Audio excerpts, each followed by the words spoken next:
ஆதியாகமத்திலிருந்து வெளிப்படுத்தல் வரைக்கும் தேவன் பயன்படுத்தக்கூடிய ஒரே ஒரு ஆயுதம், தேவன் மனிதனோடு இடைபடக்கூடிய ஒரே ஒரு ஆயுதம் சுவிசேஷ பிரசங்கம் தான்.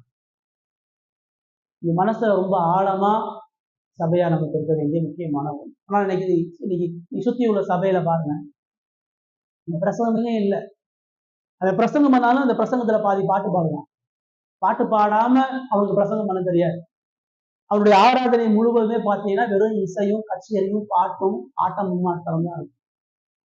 எனக்கு எல்லாம் என்ன நினைக்கிறேன்னா, பாட்டு கேட்கறது பாட்டு பாடுறது ஆராதனை நினைக்கிறேன்.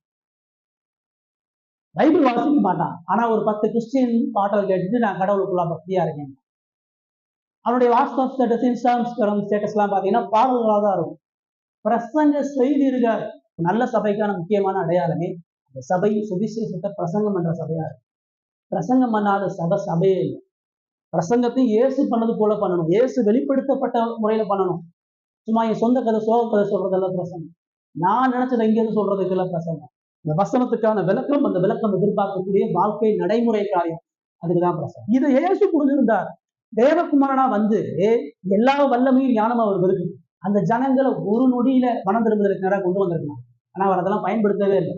தனது எந்த வல்லமையும் தனது எந்த ஞானத்தையும் பயன்படுத்தாம, இதுக்கு முன்னாடி பழைய ஏற்பாட்டு தீர்க்கதரிசிகளை வச்சு கடவுள் எப்படி பயன்படுத்தினாரோ, ஆசாரியர்கள் மூலமா, ராஜாக்கள் மூலமா, பழைய ஏற்பாட்டுல ஆபேலுக்கும் நோவாவுக்கும் ஆபிரகாமுக்கும் தானியேலுக்கும் தாவீதுக்கும் எதை வச்சு விசுவாசத்தை கொடுத்தாரோ அதேதான் புதிய ஏற்பாட்டிலையும்.